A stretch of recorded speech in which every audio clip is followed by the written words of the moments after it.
Bienvenue, bienvenue, bienvenue à ceux que je connais, plusieurs quand même que je connais bien, très bien. Il y en a que je connais un petit peu moins, il y en a que je connais pas du tout. Bienvenue à ceux qui font de la CNV déjà, puis qui sont intéressés peut-être à se laisser inspirer, ceux qui savent même pas ce que ça veut dire CNV, communication non violente, et peut-être sont curieux puis se demandent si Spiralis pourrait vraiment faire partie de leur chemin d'évolution. Je m'appelle Jean-Philippe, je suis cofondateur de Spiralis. Je suis formateur et coach auprès des gens qui veulent plus de sens dans leur vie, plus de puissance dans leur leadership et plus de joie dans leurs relations.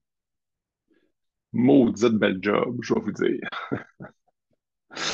Je travaille autour du développement humain depuis environ 25 ans et en juin dernier, j'ai pris une pause de Spiralis et de ce métier pour prendre une sabbatique afin de prendre soin, entre autres, d'un immense besoin d'espace et d'un timide besoin de créativité.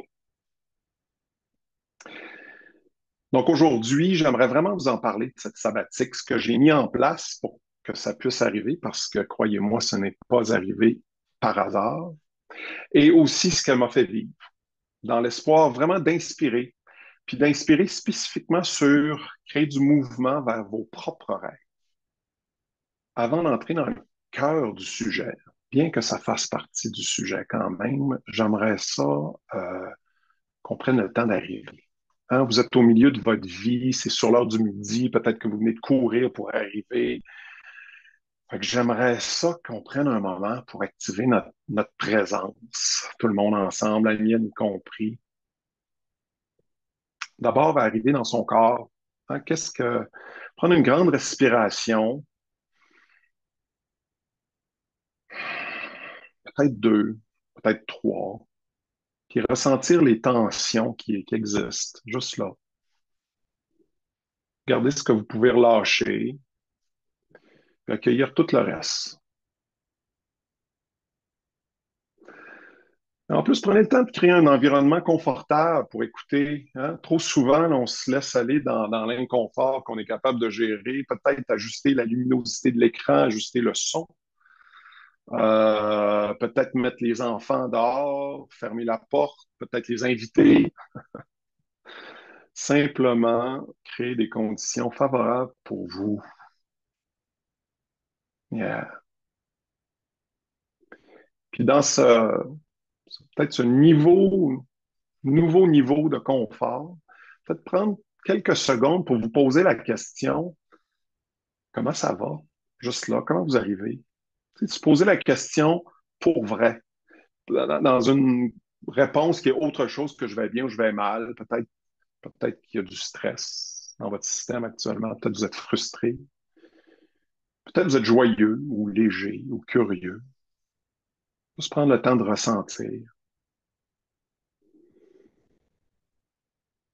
Moi, il y a de l'excitation, il y a vraiment de la joie, ça va dans le sens du partage. Puis je vais juste ouvrir mon chat, c'est la seule fois que je vais ouvrir le chat. S'il y en a qui ont l'élan d'écrire le mot qui vient dans comment ça va, c'est quoi le mot qui parle de votre humeur? Juste qu'on puisse même... Annick, il y a de la joie qui est là. Elle est arrivée vite en plus. La curiosité, la disponibilité, paisible. Yes, curiosité, gratitude, mouvement, dispersé, ouverture. Yes.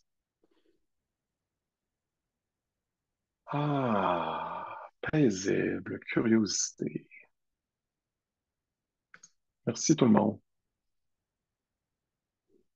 Moi, ça me permet de connecter avec vous autres, permet de me déposer.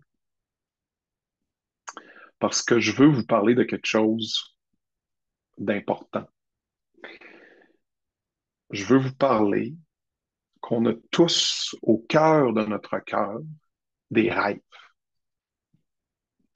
C'est sûr que si on est plus sérieux, on peut appeler ça des ambitions, des projets.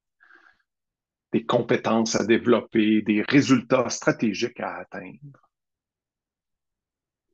Mais juste là entre nous, j'ai le goût d'appeler ça des rêves. C'est plus intime, plus proche de qui on est, c'est plus proche de qui on veut devenir. Puis juste à l'idée que je mentionne des rêves, peut-être que vous êtes conscient que vous en avez déjà réalisé quelques-uns ou même plusieurs. Peut-être en avez-vous quelques-uns enterrés comme des secrets sous le socle de votre quotidien trop bien organisé. Peut-être qu'il y en a qui même actuellement vous susurrent à l'oreille. Hey, priorise-moi. Fais de la place dans ta vie pour que j'existe. Parce que souvent, avec leurs rêves, le problème, c'est qu'ils ne sont pas très pragmatiques. Ils ne s'insèrent pas nécessairement dans le flot de notre vie actuelle. Et en plus, dire oui à ses rêves, ça veut souvent dire non à d'autres choses d'important. Puis vraiment, moi, j'ai touché au fait que d'enterrer nos rêves, on meurt bien avant de mourir. Et que c'est en prenant soin de nos rêves qu'on se crée vraiment une vie excitante, riche de sens. En tout cas, pour moi, la sabbatique, c'était un rêve. C'était un moyen de me revitaliser, de vraiment de me rebrancher sur le vivant en moi. Ça m'a fait faire toutes sortes d'affaires, des joies comme des colères, des aventures extraordinaires comme des journées tout à fait ordinaires. Et je veux vous partager quelques anecdotes qui se veut, qui révèlent en fait certains apprentissages que j'ai faits. Et, et j'ai bâti ça un peu comme des histoires en fait. Je pensais que presque un peu comme on raconte des histoires à des enfants, tu vois, avec le livre de contes. Euh, pour ceux qui veulent, vous pouvez même fermer les yeux pour vous laisser porter, flotter au gré des mots. Et bien sûr, à déconseiller si vous êtes en auto. Hein? On laisse les yeux ouverts. Euh, Histoire numéro un. Choisir de partir pour vivre en cohérence. Pourquoi être un chapitre? On se vante à Spiralis d'incarner nos valeurs, d'appliquer ce qu'on enseigne, non seulement dans notre manière de gérer Spiralis, mais aussi dans nos vies personnelles. Donc, lorsque notre programme d'immersion en CNV affirme qu'il permet de développer autour de 7 compétences, ce que ça permet de développer, c'est 7 compétences pour une vie riche de sens, une vie où l'on devient maître d'œuvre de ses ambitions, une vie aux relations enrichissantes. Je me suis retrouvé un peu embarrassé. J'ai 46 ans, on est en 2018, Spiralis a environ 10 ans. Ma vie va bien. Ben, en tout cas, mieux. Mieux, en 2017, j'ai arrêté de travailler pour 3 mois à cause d'épuisement. Je m'en suis remis, mais cet épisode vraiment a laissé un petit goût, petit goût amer. Et en plus, là, le discours intérieur, c'est tabarouette, j'enseigne à prendre soin de ses besoins, tous ses besoins. Euh, J'invite les gens à structurer leur vie en fonction de ce qui est nourrissant pour eux. Comment avais-je pu, comme tellement de propres clients, tomber au combat? Je prends une grande respiration, prends une grande respiration pour laisser aller mon critique et je prends le temps d'explorer la question. OK, j'adore ma job. Je contribue à l'évolution des personnes et des équipes, ce qui donne plein de sens à ma vie. Je travaille avec des gens que j'aime. Moi, j'ai la chance, c'est moi qui les embauche. Et je vis beaucoup de complicité et de collaboration avec eux. Ma relation de couple est fluide, agréable et empreinte d'une douce intimité. Ma santé est bonne. OK, je vais bien. OK. Ça, c'est si je reste comme un peu en surface. Si je creuse un peu plus profondément, si je m'en vais toucher à des choses un peu plus délicates pour me permettre à des parts de moi plus timides, moins expressives, moins bien vues, juste pour qu'ils se manifestent, pour qu'ils puissent être entendus et accueillis avec bienveillance, bienveillance. Dans cette écoute de moi-même, une écoute vraiment empathique, douce, j'ai découvert mon syndrome du grand frère. Le grand frère qui donne l'exemple, qui doit bien faire, qui doit être exemplaire. Et je réalise pleinement que je tends à prendre plus de responsabilités que ce que je suis vraiment capable de livrer, ce qui génère une tonne de culpabilité en moi. C'est drôle parce qu'en même temps, j'aime ma vie, mais je me suis rendu compte que à l'intérieur de moi, j'avais comme choix. J'étais comme en prison, comme plein d'obligations. C'était vraiment vécu comme un fardeau. Et qu'est-ce que ça fait quand on se raconte l'histoire que c'est un fardeau, qu'on est en prison? Bang! Mon énergie vitale a crashé. Parce que tout ce que je percevais, c'était comme des exigences. C'est comme, c'est comme si plutôt que ça soit nourrissant, je devais le faire. J'étais obligé de le faire.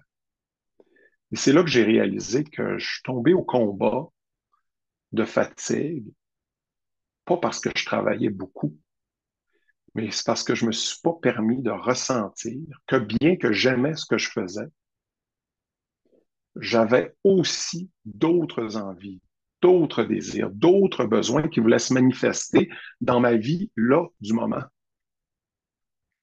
Et c'était très difficile de laisser émerger ça parce que tout de suite en moi, si je laissais émerger ces autres désirs, pouf, ça voulait dire que j'allais abandonner mon équipe, j'allais abandonner ma blonde, j'allais pas être responsable.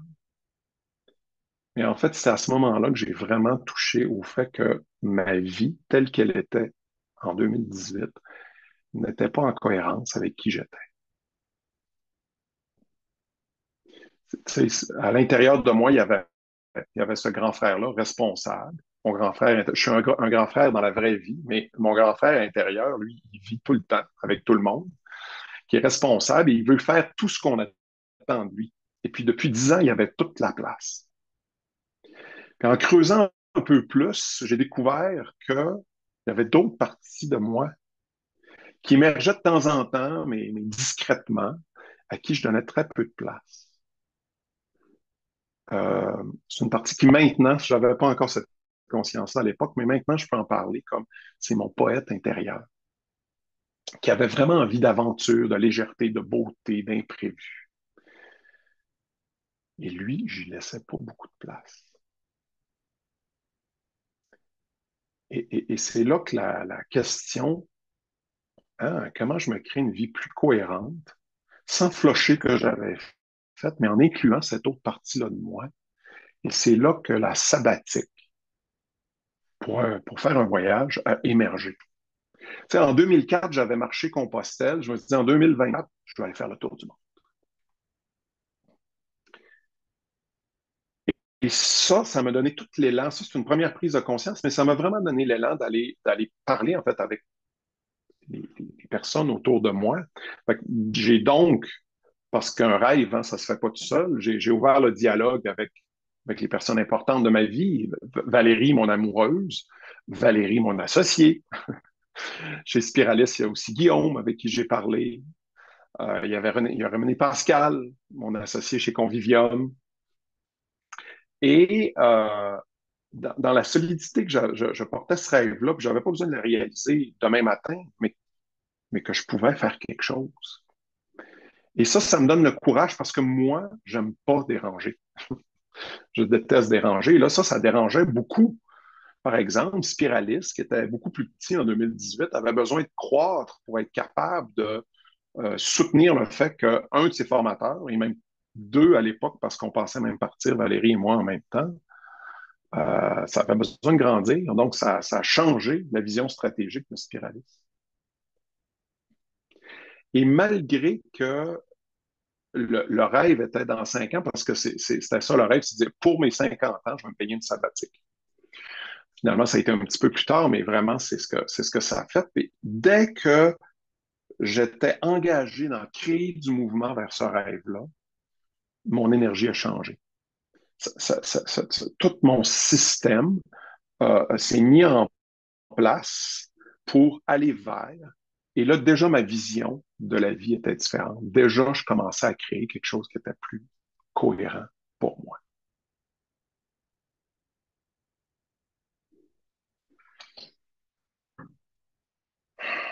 Je vous le raconte, puis je le sens encore dans moi, comment ça a été déjà quelque chose d'important, puis quelque chose qui m'a donné de la puissance pour avancer dans la vie. Ce qui m'amène au chapitre 2, la deuxième histoire que je vais vous raconter. Le titre, c'est l'écoute empathique comme sport extrême. Donc, quand on réalise des rêves qui se développent sur plusieurs années, il se passe des choses. Et qu'est-ce qui s'est passé entre 2018 et 2023? Il s'est passé un petit oups dans tout le monde, appelé la COVID-19. Ça a obligé tout le monde étant l'ensemble de la planète, de s'ajuster, mais moi, personnellement, nous ajuster, Spiralis à s'ajuster. Finalement, ça a fait en sorte que on a retardé le projet de sabbatique pour pouvoir faire face à ces événements-là. Plusieurs fois, je me suis dit, ah, finalement, ça ne sera pas possible. Mon grand frère intérieur s'animait, disait, oh, je ne peux pas laisser tomber. À travers tout ça,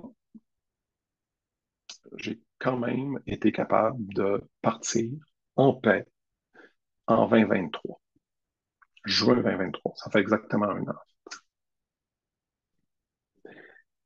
Euh, et plus spécifiquement, en lien avec l'épisode COVID, je peux dire que ça a été difficile dans mon couple. Ce couple-là, de Valérie et moi, depuis 2007, on partageait une vision du monde complètement alignée. On, on avait les mêmes réactivités face à une société qui proposait et qui priorisait la consommation, l'enrichissement, l'efficacité, l'individualisme, plutôt que d'aller vers plus une éducation plus bienveillante, une santé plus holistique, des communautés résilientes, de la connexion, de la connaissance de soi. Et vraiment, en fait, Spiralis est né de cet alignement commun d'infuser plus de bienveillance dans le monde. Et là, entre 2020 et 2023, notre manière de réagir aux mesures gouvernementales furent très différentes, autant dans notre compréhension de ce qui se passait que dans comment nous étions affectés émotivement par cette situation. Et malgré nos grandes compétences de dialogue et un amour aux racines très profondes, nous nous sommes égratignés le cœur tellement souvent qu'un voile de ressentiment recouvrait toutes nos interactions. On aurait pu se laisser. Vraiment, on aurait pu. Ben, on a préféré s'écouter.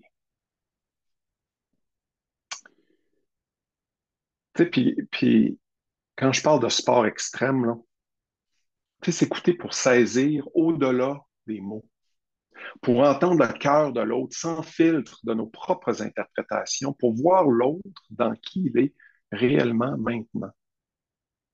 S'écouter sans prendre de décision, sans essayer d'avoir raison, sans essayer de solutionner, de guérir. Écouter avec le maximum de présence le plus longtemps possible. On avait essayé dans notre quotidien, mais c'est souvent pas facile, ce genre d'écoute-là dans le quotidien. Alors, Valérie et moi, on a décidé de se créer un contexte favorable. On est parti 64 jours. On a roulé 13 000 kilomètres dans notre campeur avec comme principal objectif d'ouvrir large et profond dans notre relation. On a roulé dans les plaines infinies du Dakota du Sud. On a marché sous les arches en Utah. On a suffoqué de la chaleur à Las Vegas. On a grimpé Grand Tetons. On a été abasourdis, mais vraiment abasourdis par les geysers colorés de Yellowstone. Et on a nagé dans tous les grands lacs. Mais rien ne fut plus surprenant, beau, stimulant, vaste, délicat, touchant, révélateur que l'écoute que nous nous sommes offerts. Nous faisions des tours, parfois 30 minutes, parfois 120.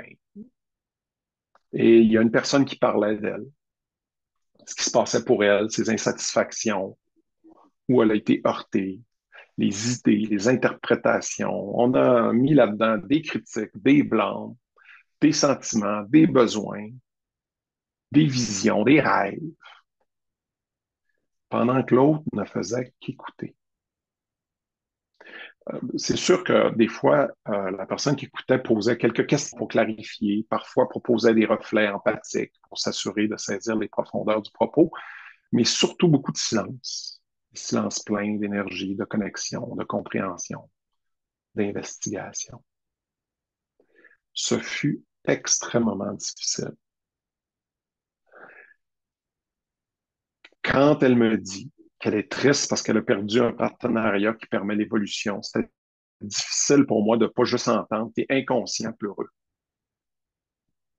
Quand elle me dit qu'elle est fatiguée, qu'elle aimerait de la sécurité, de la confiance pour pouvoir se déposer, c'était difficile pour moi de ne pas sauter sur un conseil et de dire Hey, cesse de t'investir dans des causes perdues.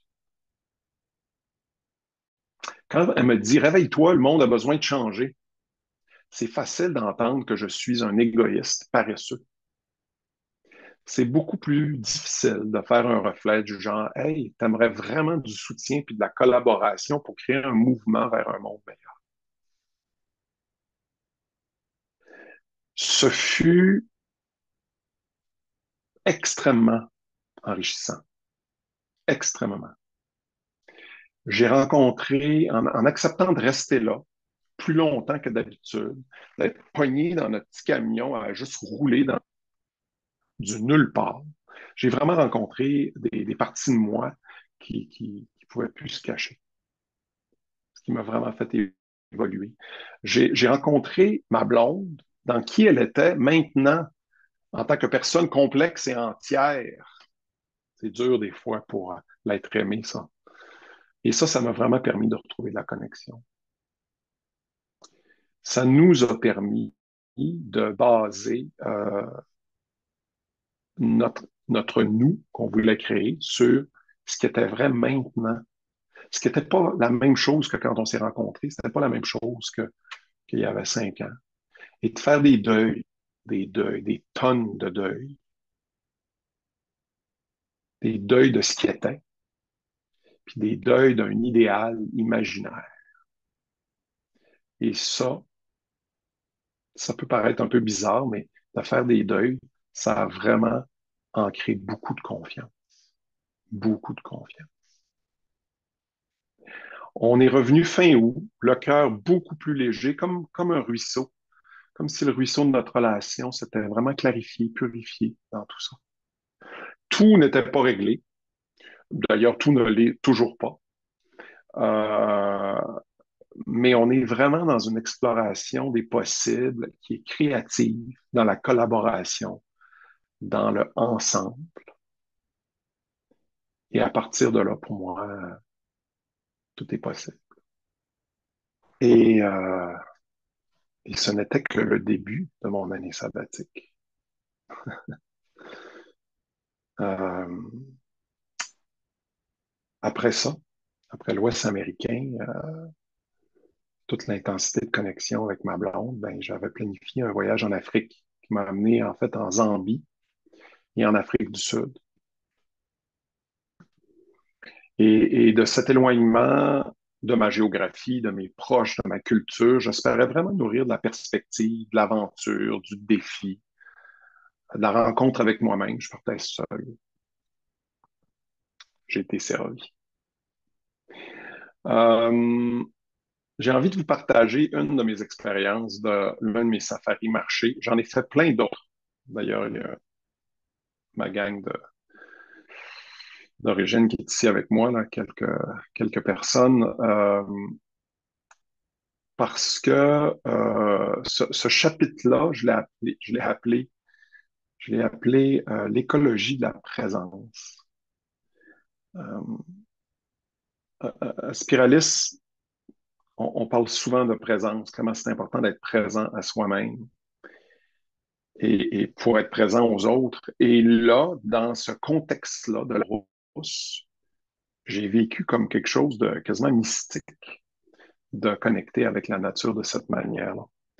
En fait, là, je vais vous lire un texte que j'ai écrit quand j'étais là-bas. Je trouve qu'il décrit bien ce que j'ai vécu là-bas, puis qui me présence. La vie en brousse s'insère dans les rythmes de mère nature. Nous sommes ses invités et elle est une hôtesse exigeante. Afin de profiter de la douceur du temps et de la lumière du levant, nous partons vers les sentiers autour de 5 heures. Après quelques conversations joyeuses du groupe, nous nous mettons en marche, en silence, à la découverte de ce qu'elle choisira de nous faire vivre. Brent, notre guide, son fidèle amoureux, nous murmurait quelques explications savantes pour nous éclairer de toutes les beautés et la complexité de ce qu'on pouvait observer, sentir, entendre, toucher. Toutes ces marches ont été des moments savoureux, surprenants, uniques, éveillant en moi une acuité de présence rarement ressentie.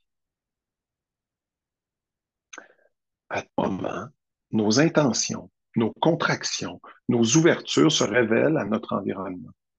Le craquement intense des feuilles sèches, le cri des oiseaux qui avertissent les autres de notre présence, le mâle impala qui éternue comme signal d'alarme, l'aboiement des babouins, suivi de toute la troupe qui grimpe dans les hauteurs de l'arbre, notre odeur d'humain qui flotte vers tous les nids affûtés.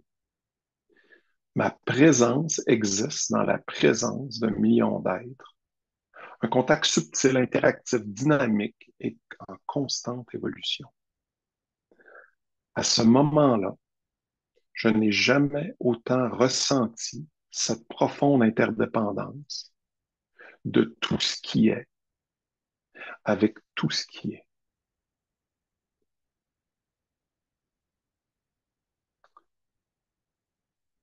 Dans toute cette semaine-là que j'ai passée,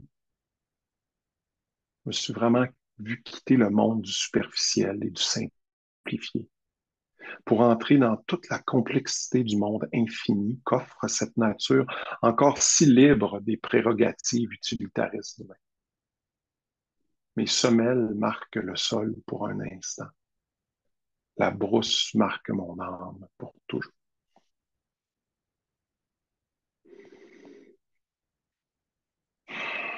En fait, je vous le relis, puis ça me touche encore d'avoir vécu cette expérience-là, qui est, ça a comme été d'être dans une métaphore.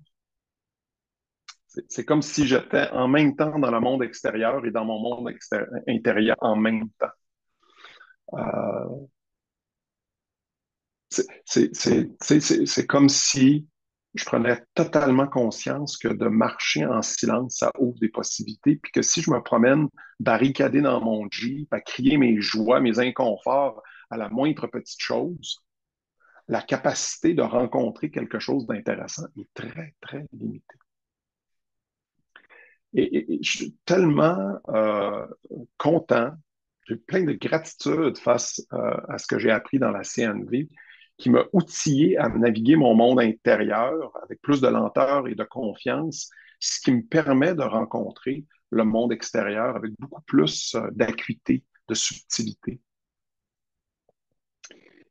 Et cette présence-là, bien sûr, m'a permis de profiter des lions, des gnous, des zèbres, des girafes, des éléphants qu'on a vus.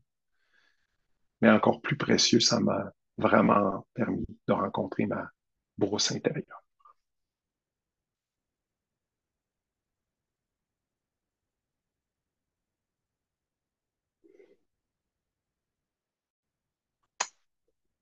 je m'arrête là pour l'Afrique parce que j'ai vécu plein d'autres expériences. Il y a deux autres safaris que j'ai faites qui ont été vraiment super, dont un en survie. J'ai habité avec mon ami à Cape Town pendant quelques semaines. J'ai découvert tout cet environnement-là. J'ai fait du bodyboard dans l'océan Indien. J'ai marché 8 jours sur le bord de l'océan Atlantique. J'ai fait un road trip dans le Karoo, qui est un semi-désert dans le nord-ouest de l'Afrique du Sud. Ça a été vraiment complètement trippant. Et j'ai beaucoup écrit pendant cette période-là, donc peut-être qu'un jour, je vais vous le raconter.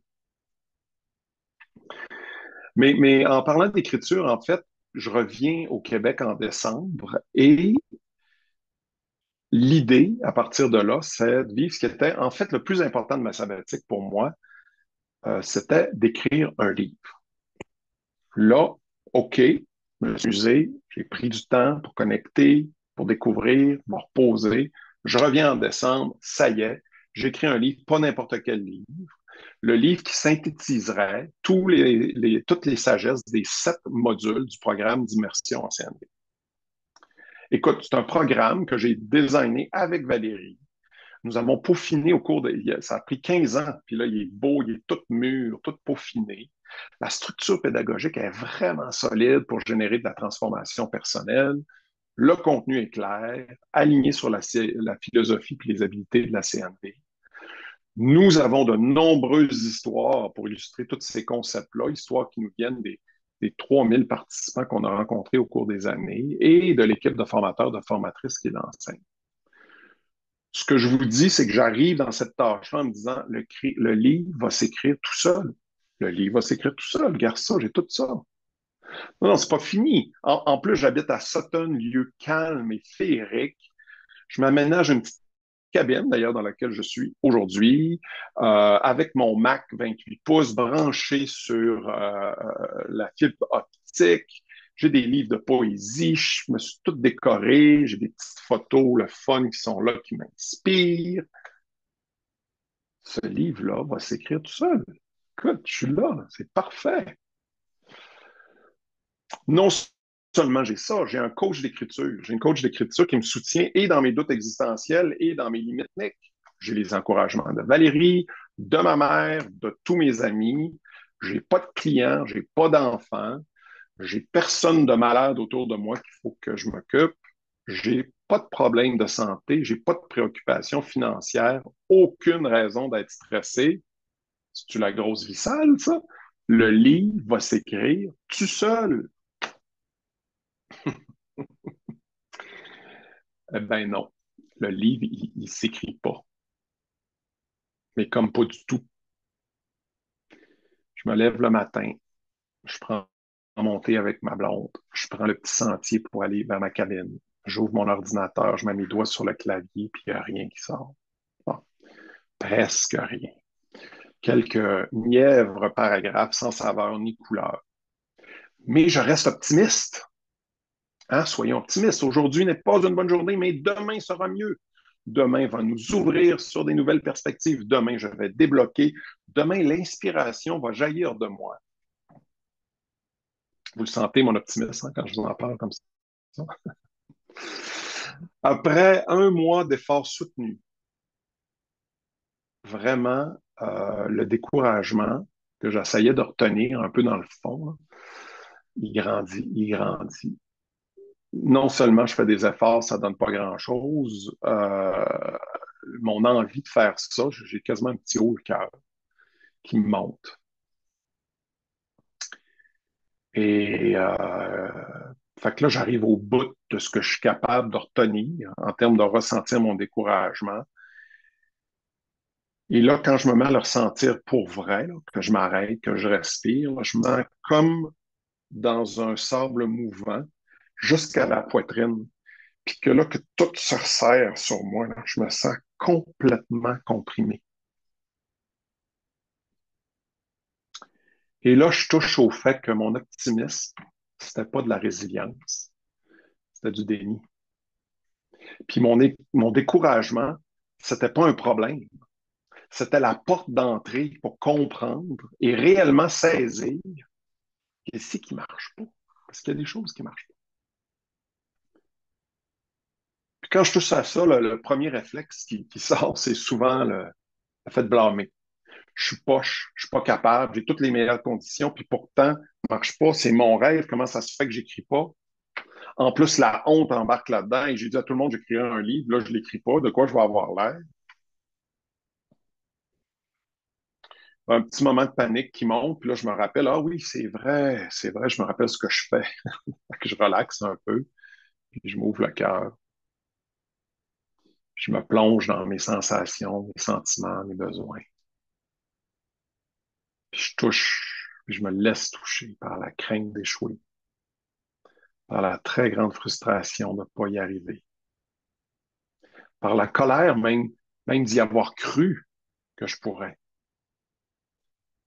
Puis toute la peine profonde de comme faut que j'ai comme un rêve qui meurt.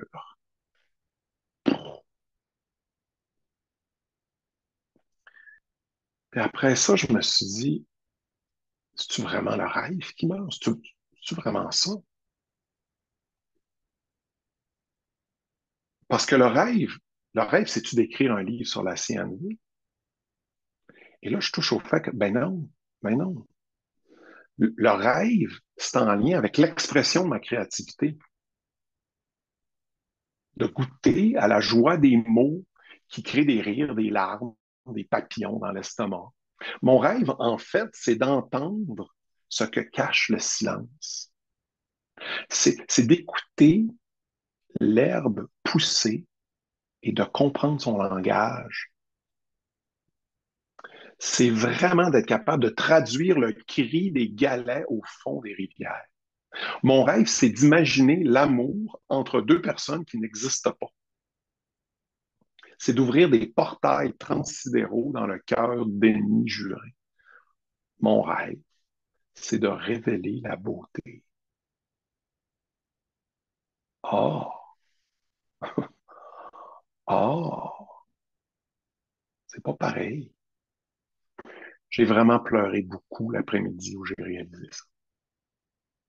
J'ai pleuré de soulagement. Je n'avais pas besoin de faire mon deuil de l'écriture, mais bien le deuil de ce livre qui devait s'écrire tout seul. J'ai pleuré de rééquilibrer mes écluses émotionnelles trop longtemps à sec à force de jouer au grand frère. J'ai pleuré de joie parce que je savais maintenant la direction, celle dictée par la boussole de mon cœur et non celle dictée par mes idées préfabriquées. Et depuis, j'écris de la poésie, des mots qui sortent tout droit de mes abîmes, de mes galaxies lointaines, de mes moments présents. La fontaine de ma créativité coule à flot. Il va y avoir un livre de CNV et il va être poétique. Et il y aura un livre de poésie et il sera magnifiquement authentique.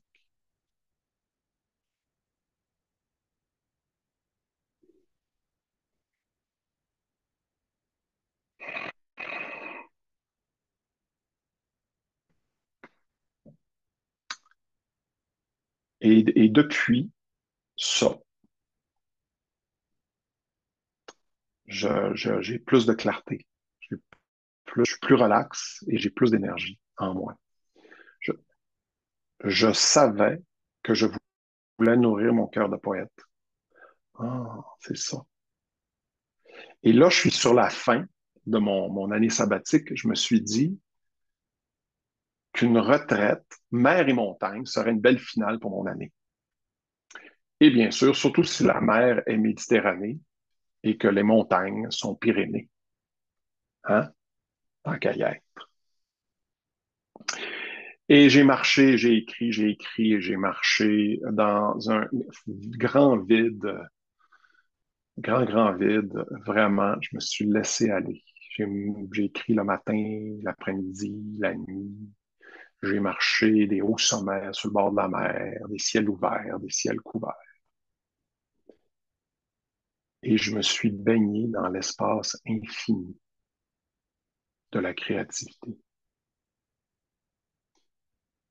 Et là-dedans, j'ai senti s'effriter celui que j'étais. J'ai senti fondre des vieilles croyances qui m'enfermaient et j'ai senti s'ouvrir tout doucement une vie poétique.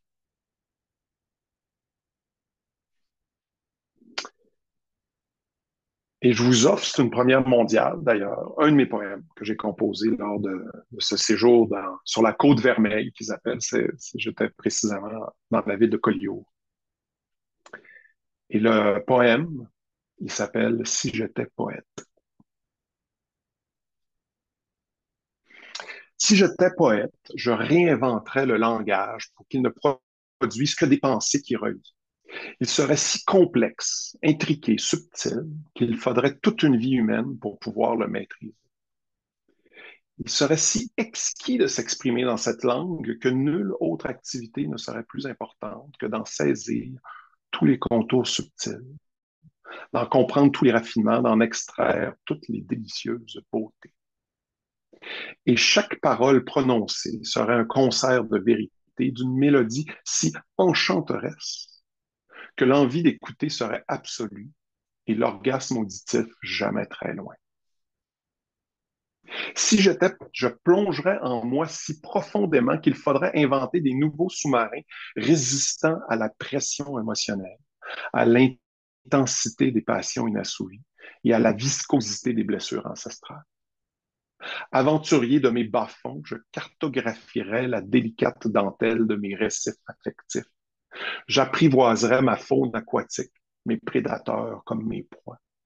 Et je réensemencerais d'amour mes coraux blanchis par mes polluants égoïstes. Si j'étais poète, je ferais semblant d'être pirate, riche comme une mère qui chante des berceuses à ses enfants. J'aurais un rire en fa bémol, une jambe de bois métronome, un cache-œil violoncelle. Je m'inventerais un équipage acoustique, un bateau en clé de sol et des trésors fanfares qui s'entendent à des kilomètres à la ronde. Si j'étais un poète, j'arrêterais d'avoir peur du loup. Je l'inviterais à jouer aux cartes avec le chaperon rouge et les trois petits cochons. Après quelques verres en alexandrin, comme il se doit, nous pourrions relaxer et aborder l'éléphant dans la pièce qui venait de sortir du frigidaire. Quelques quatrains s'ensuivraient pour conclure une soirée fabuleuse, heureux d'avoir enfin compris que le conflit n'était que des histoires pour enfants.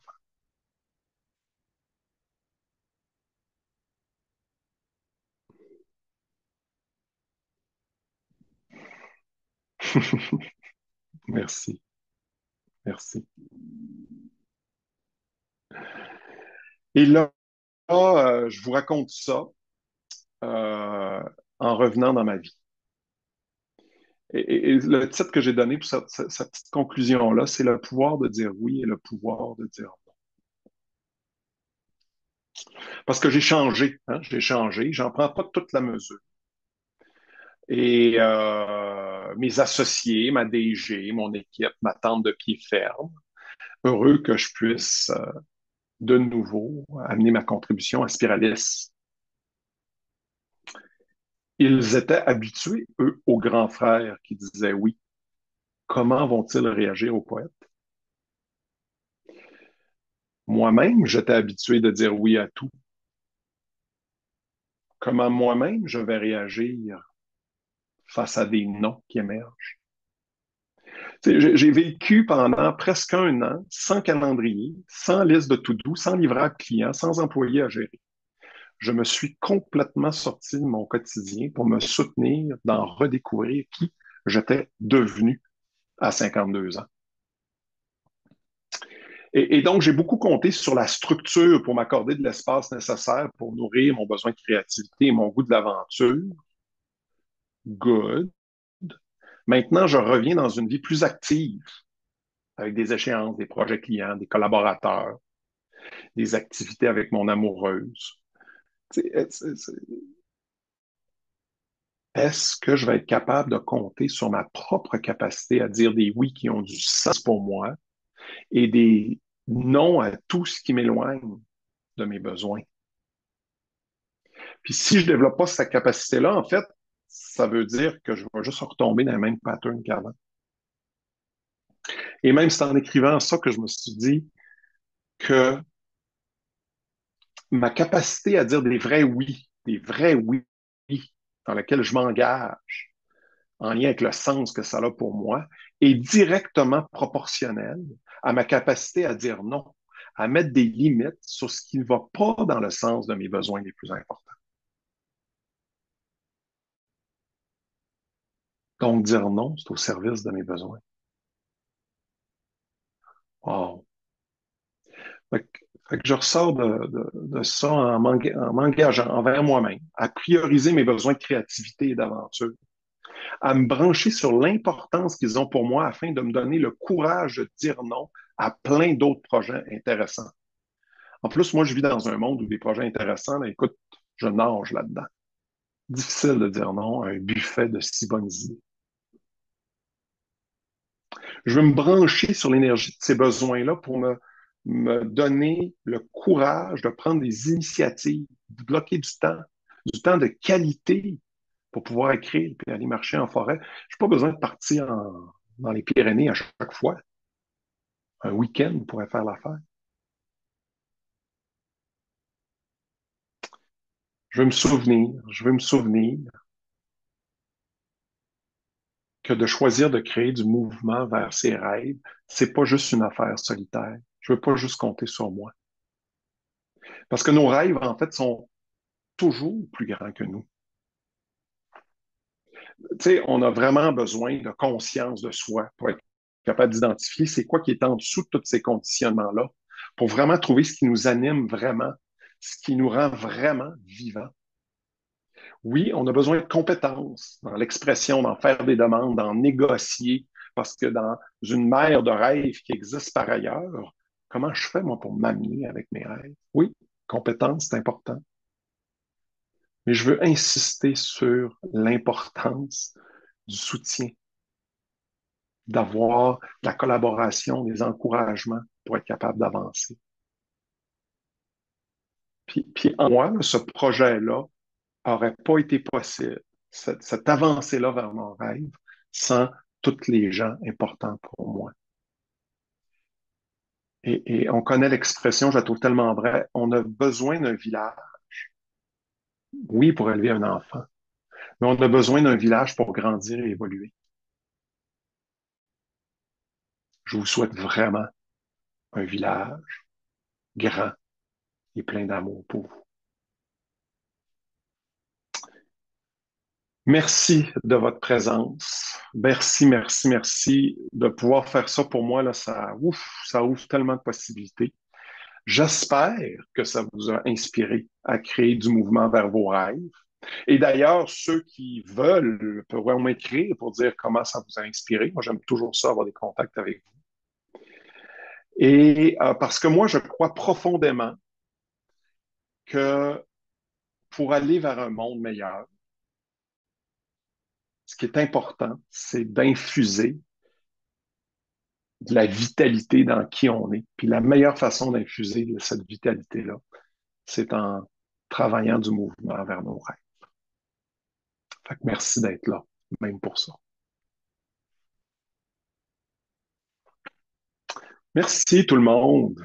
C'est le petit bout qui était plus à moi. Ce que je vous propose, c'est, puis j'aimerais ça que vous restiez. Sébastien, vous aimeriez ça vous parler d'un petit peu de spiraliste, de qu'est-ce qui se passe présentement. Toujours intéressé à ce que vous en sachiez un peu. Jean-Philippe, merci Jean-Philippe. Tu espérais que qu'on soit inspiré, je le suis personnellement. Puis je vis moi aussi dans de profondeur, vraiment. Merci pour ce partage-là. Pour vous parler du programme d'immersion que Jean-Philippe vient de développer avec son expérience.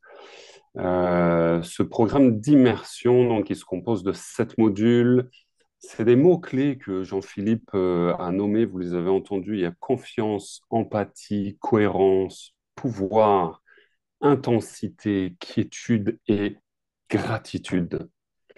Ce programme d'immersion, il est développé dans un volet personnel et dans un volet professionnel. Donc pour le volet personnel, c'est en week-end, en présence ou en visioconférence. Pour les volets au travail, c'est en semaine, en visioconférence.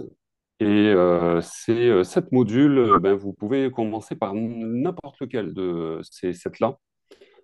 Et vous pouvez compléter le programme sur 2 années. Et il se trouve que en ce moment, jusqu'au 15 juin, eh bien, on vous offre les 7 modules pour le prix de 5.